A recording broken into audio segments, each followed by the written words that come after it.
Presentation is on personal learning environments. The PowerPoint has been created by group members Pearl Webb, Megan Nothnagel, and Nicole Fry. The PowerPoint has been created to discuss areas of information about PLEs or personal learning environments. We'll discuss what it is, what's the use, educational information. We'll share facts for teachers, both pitfalls and positives, and show you two videos, one of a PLE in action of how we created this PowerPoint presentation, and one of a 7th grade student sharing her science PLE. What is a personal learning environment, or PLE? According to NDABG, a personal learning environment is a way to integrate formal and informal learning using technology to support student-led learning. It's controlled entirely by the user or student based on his or her specific needs to improve learning and understanding, and is a byproduct of Web 2.0 and the introduction of interactivity, social media, and networking as major factors. Kampen, Mongut, and Burgos describe a PLE as a set of tools, data sources, connections, and activities that each person commonly uses in order to learn. Here is a visual representation of what could be included in a PLE for any individual. You'll notice that this visual representation has areas of communication, areas of research, and areas of presentation for the PLE. What good or use is a PLE? There are many successful individuals without a formal education. How did this happen? They use the tools, environment, and technology surrounding them to help achieve their goals.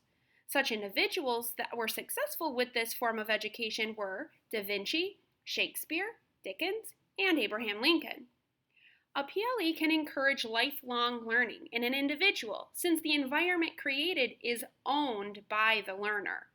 A PLE allows for collaboration and creativity, as well as sharing and communication to deepen understanding at both ends of the connection. Here's another visual representation of what tasks can be completed using a PLE and the Web 2.0 tools that can be used to complete these tasks.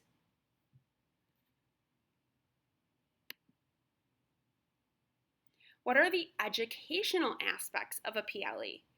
A PLE forces students to consider and reflect on resources that help them learn best. It encourages students to differentiate between useful, reliable sources and other tools that distract. Students use PLEs to direct their own learning and pursue educational goals. PLEs can reach learners where they are. Content can be presented to the learner at the point of need, at the right time, and the right level of difficulty for that learner. Here are important facts for teachers that they should know. We would consider these to be positives.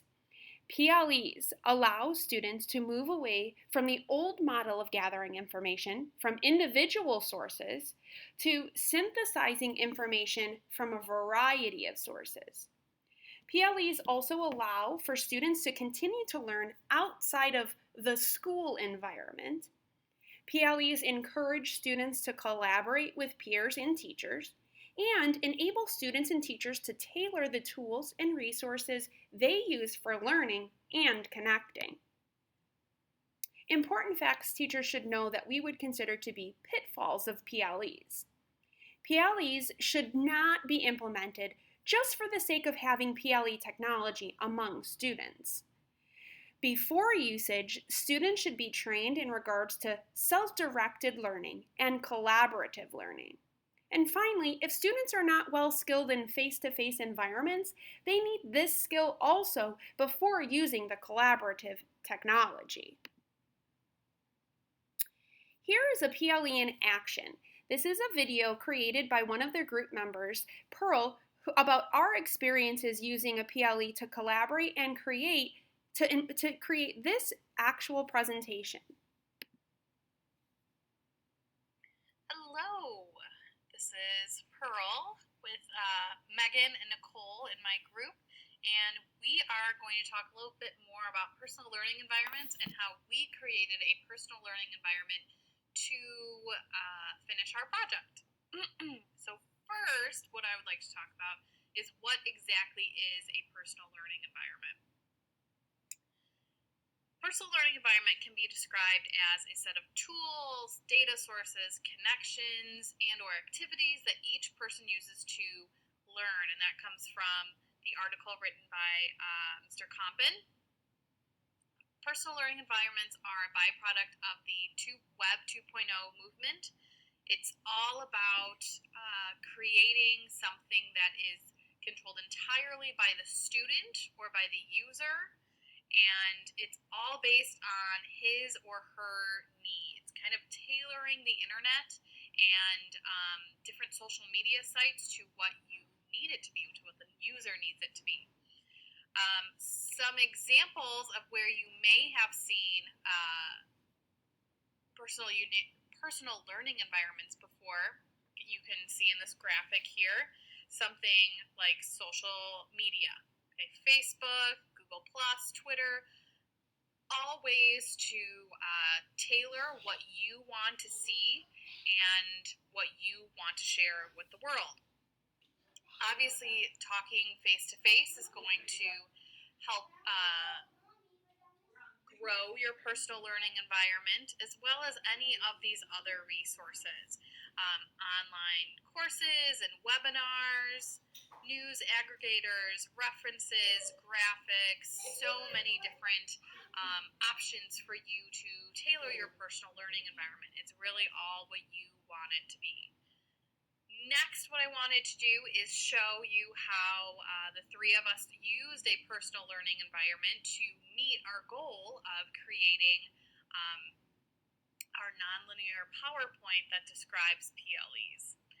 The first thing that we wanted to do, or that we needed to do, was use the Canvas learning management system that's provided to us through Olivet. This is a really great tool. It's a little more static than the typical personal learning environment, but there are some options for users to kind of tailor it to their needs. You can do stuff like creating different titles for your classes. You can create colors. Something that we needed to do for our project was create a group.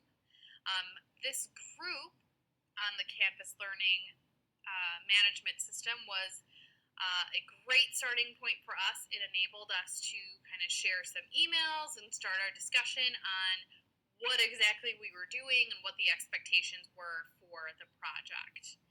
From there, after we shared our Google emails, we were able to go into the Google Apps suite and create a Google Doc. The Google Doc allowed us to review what the expectations were for the project, share some ideas of where we thought it was going to go, as well as some research that we had found that we may want to include within our presentation. Again, Google is a great aspect to a personal learning environment because so much of it you are able to kind of customize to your needs as a user. On that same note, we went into Google Slides and were able to start a PowerPoint presentation remotely. None of us were living close enough where we could meet, so Google allowed us to put all of this information together. We were able to comment on the slides that you can see here, as well as share different information that we had. Once I saw that the Google Slides presentation was up and about, I went to Diigo and started looking at different articles and websites that I had saved to my library to further my information about personal learning environments. This was a really great tool for me because I was able to see what articles would be helpful and what articles would not be helpful. Again, that's another great tool or another great aspect of personal learning environments is that it really is a way for students and users to look at all of the information that the internet has available to them and really disseminate between what is going to be useful and what is not going to be useful. From there, I decided to use my Screencast-O-Matic, another great part of a PLE or personal learning environment, to customize how I wanted to present the information. I wanted to make sure that our professor was able to see that we know how to create videos, we know how to embed the videos into a PowerPoint, and that we're making sure that we are presenting information in a way that works for all that are going to be participating in the presentation. From there, and we're still working on it, we are going to finalize our PowerPoint, make sure everything is in there. Something that I plan to do is then go to my website that we're creating for the class and embed a video here, or this video, under the teacher resources and as well as the student resources. It gives more information for teachers about what a PLE is, excuse me, and how they can use it. Students would also benefit from this information, especially if their instructor is asking them to create a personal learning environment. Furthermore, a great thing about using the Screencast-O-Matic is that you are able to upload your videos to YouTube, so I would definitely be uploading this to my YouTube channel. Another thing that I'm considering about doing is sharing it on Twitter. That's a really easy, quick way to learn more about the teaching community and participate in that global discussion about Web 2.0 and how all of these tools are helping learners and users personalize their learning experience. So, what we encourage you to do is go out there and continue to grow and develop your own personal learning environment. Thank you so much for watching the video. Next, I'll show you a video from a student's point of view, and she's explaining her PLE that she created for her 7th grade science class. Welcome to my personal learning environment. I've been practicing networked learning in my 7th grade science class. I spent some time at the beginning of the year learning how to find information online and how to pull it all together on a personal page. As you can see, there's lots of stuff here. Some things, like my Facebook account and the blocks across the top, are not for school. I organized all my schoolwork along the bottom row. Every morning, when I come to class, I visit the science agenda to see what we're doing for the day. Sometimes there are videos to watch or other work to do. Other times, I decide what I need to work on next. One day, we played a game called Pocket Tanks, and I used it to learn how to write an official scientific report. That was created on my Google Docs account and published for anyone to see. We have a lot of animals in our science class. I can create a special report to get certified to hold them, but I have to do research first. I find websites and post them to my social bookmarking account. These are some of the sites I found about the leopard gecko. I posted my certification report on my blog. Now I can hold Sarah during class. I also use my blog for reflections about what I did in class for the day. There's so much information on the internet. I use a special note-taking program to help collect information I find on websites. I can clip small bits of text or pictures from different websites and keep them for later. The best part is it keeps track of where I found the information so I can give credit and find what I'm looking for. We recently finished a special project about poisonous and venomous creatures. I made a presentation to help other people tell the difference. After learning about a lot of different poisonous and venomous creatures, I decided to do some research on the box jellyfish because I'd seen shows on Discovery Channel and thought it was interesting. I created a digital poster called a Glogster. It lets me put text, video, audio recordings, and cool graphics all on one page. My teacher says it's important for scientific work to be peer-reviewed, so I emailed a scientist in Australia. I asked her to look at my Glogster and let me know if the information is correct. I haven't heard back from her, so I emailed another scientist in the United States. Some of my classmates have already heard back from their experts. Sometimes we use Skype to video conference and ask the scientists questions. I really like learning this way because we get more freedom. It's not like I can choose not to do something, it's just that I can choose how to do it and when to do it. The fact is we have so much freedom that you feel the responsibility just to know that you could go anywhere on the internet and look at anything, like Facebook and other social networking sites.